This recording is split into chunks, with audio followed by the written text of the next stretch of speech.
blue Friday, and a blue Saturday, and a blue Sunday. Life is blue. What's wrong with that? Stop for a minute. What is wrong with that? Why must you be happy? Happiness is an illusion. And seeking happiness is the greatest con ever created. You know, you got to hand it to the founding fathers. You're entitled to life, liberty, and the pursuit of happiness. Well, you can all understand why you're entitled to life. You don't live in the Soviet system. And you're entitled to liberty because you don't live in Britain. So you're entitled to life, liberty, and you're entitled to the pursuit of happiness. But the founding fathers were so smart that they didn't promise you happiness. Only Obama promises you happiness. The founding fathers promised you the pursuit of happiness, the right to pursue it, not the right to have it. The Marxists lie to you and tell you that they're going to give it to you. I'll be right back. On the air, online, and on the go, this is Talk 910 KNEW. I love to the sea of love. I want to tell you how much I Gotta hand it to musicians. What would life be like without musicians? What a dead world we'd have. Anyway, we're talking about this and that. For those of you who need red meat, at 3:34, you're going to get real red meat, juicy red meat, bloody red meat, rare, the way you like it. We're going to have Dr. Orly Taitz on from Israel, who is the attorney behind the Obama eligibility lawsuits. She is one of them. Remember, I had Bilderberg on long before this started, and of course, Joe Farah of WorldNet Daily has been covering this when others had abandoned it. She'll be on from Israel to talk about why she is pushing this issue of, is Obama an American citizen? And you're gonna have to listen to her. She's gonna get a fair shake on this show, unlike those in the media who are calling her crazy because they won't listen. Arkansas, Mary, welcome to the Savage Nation. Just calling to let you know I don't like the picture that's in the New Yorker. I think it should have been something more distinctive for you because I've been listening to you for a long time, and I'm disappointed in the picture, and that's all I have to say. Well, you know, I have to count my blessings. Let me explain why. Yeah, it's a caricature, and caricatures are what they are. But I had expected an SS uniform or an Einsatzgruppen uniform as opposed to a sport jacket and tie. So I consider myself very lucky there, if you know what I mean, considering what liberals normally do to conservatives. This is true. This is true. I agree. But, you know, I just was disappointed in it. I picked it up at the library today. Mary, what age bracket are you in?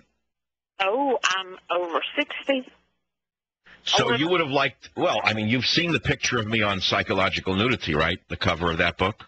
No, I have not. Oh, well, I'm going to send you a free copy because you'll fall in love with the Gucci hat. 1-800-44. Saturday, I got to tell you a funny story. It's summertime, and I'm going to tell you a funny story. Things happen. If you're open and alive, things happen. You sit in the studio all day long and read the internet, nothing happens to you. And you wind up a talk show host who believes in UFOs. So Saturday, in my local mall, they said Hawaiian music this Saturday. Now, I happen to love Hawaiian music, the real stuff. And a couple of years ago, I had a barbecue at my house for about 60 people, catered, really good catering. And I figured this musician would be there because I had seen him originally here at this place.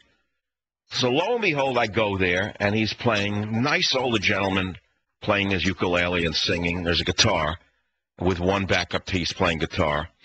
And I'm standing on the outside of the mall, of the little thing with my dog, Teddy. And I'm just watching, digging it. You know, not a lot of people, Saturday afternoon. I see he waves at me. He saw my hat. When I put my hat on and the dog, he recognized me. It was very interesting. Blah, blah, blah. So I enjoyed it. So he was through, went up and said, hello, how are you? Da-da-da. Bought him a drink. I said, can I buy you a drink? Yes. I said, how's everything? I said, you know, it's been 3 years since I saw you last. So he says, well, my number one backup guy died. He was playing with me at your party. You remember him? I said, I'm sorry, I don't. Then he said, I'm not giving you his name away, so I could tell you. He said, and I had a very serious stroke. I said, what? I said, how are you sitting here playing if you had a stroke? And he said, well, I opened my head up, and they found a mass of, like, clogged arteries, and the neurosurgeon opened them all up, and he told me that I had been having strokes all of my life since I'm a boy. I said, oh, my God. and you're still able to perform? He said, yeah, it's a miracle, isn't it? I said, I looked up at the sky. There's so many unexplained things in this world. Yeah, you could be a materialist and think that you have it all nailed down. It isn't all nailed down, my friend. There's a lot of mystery out there, and that was a mystery. But there's not more to the story than that, other than the man is playing after a massive stroke. You wouldn't know it looking at him, yet he had neurosurgery. Go figure these things out. New York, John, WOR country. Go ahead, please. John, from Schenectady, New York. Yes, go on. Savage, it's a great honor to speak with you. I admire you a great deal. I love your show. It's so informative as well as entertaining, and I try to advertise it wherever I go. And one thing I wanted to say about these two men you talked about who woke up at 50 years of age and wondered where their reward was, their whole problem could be solved simply by realizing that in this world, we don't necessarily get our reward. In fact, the true reward is in the next world. And I'll just make a comment that will help explain Well, okay, but that's the religious man's promise. That's the promise to the religious, is that you're going to be rewarded in the next life. But I wasn't addressing it. I was saying there's a 50-year-old religious man wakes up, and he sees his life. He sees the suffering. He sees the suffering in his family, and he asks himself, why hasn't God heard my prayers in this life? That's what he asks himself. And I'm not saying that he's right or wrong, but I know that happens to many religious people. They look around at people having a good time, and they wonder why they're not. And vice versa, the other guy wakes up after a life of not believing in God, and he wonders if it happened to him, what just happened to him, or his son, daughter, mother, father, brother, whatever, because he's not been religious. You see what I'm saying? I don't know where I'm going with it. Savage. Streaming at 910knew.com. This is the Savage Nation on Talk 910 KNEW. The Savage Nation. There is a rebellion brewing in America, and all rebellions start small, and they grow slowly but surely. Right now we have an avalanche brewing, and the avalanche is about Obama's, not so much where he was born, but is he really loyal to America? You see, the subtext of this whole issue of is he an American citizen is by his behavior, he may as well not be an American citizen. Let's cut to the chase here. The man is a stealth Marxist. He is the Joker. He promised to end the war in Iraq, and he opened up a bigger front in Afghanistan. He promised no new taxes. Now they're promising new taxes. He has nationalized the banks. He has nationalized the auto industry. He now wants to nationalize the healthcare industry. In other words, he's moving faster than Chavez did in Venezuela. The fact of the matter is the people are not stupid, and they're standing up to him. So behind all of this is the birther thing. Naturally, Obama's little men and women in the media, if you want to use a nice word, the little useful idiots in the media are all on his side. They won't raise the question. The attorney behind the Obama eligibility lawsuits, one of them is Dr. Orly Taitz. She joins us now from Israel. Dr. Taitz, welcome to the Savage Nation. Hi, thank you for inviting me. Now, you came from the Soviet Union originally, and you say that drawing on your experiences under a communist regime, you want to stop America from following in the footsteps of your former homeland. Is that what's behind this? Absolutely. The man is more than socialist. He's a communist. And I believe he's such a dangerous combination. It's radical communism.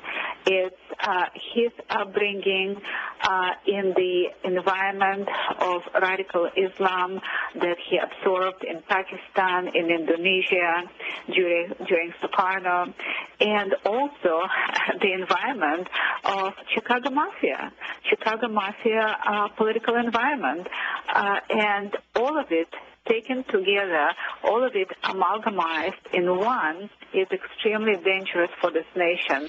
And I'm shocked. I'm absolutely shocked in regards to what I'm seeing. I'm seeing fear. I'm seeing corruption.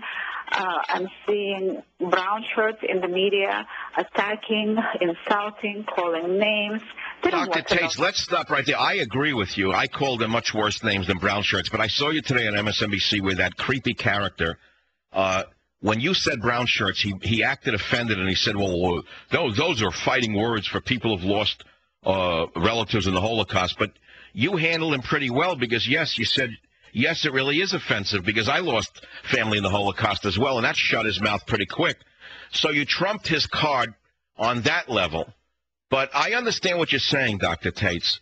Let's go to the issue itself of eligibility. I agree with you on the politics. I have called him a Marxist for a long time now. I think he's one of the most dangerous men in the world because he presents himself as a benign figure when in fact he's not. We've got to remember the image of the smiling Joseph Stalin and the horrors that followed. Not all dictators come with screaming and yelling. Some come with smiles. And the American people are easily duped by a smile because they grew up with Mickey Mouse and Donald Duck.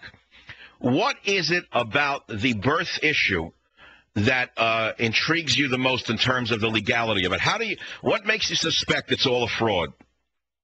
Okay, well, there are two main issues. Do you recall last year there was a non-binding Senate Resolution 511, whereby all 100 senators have signed that McCain is eligible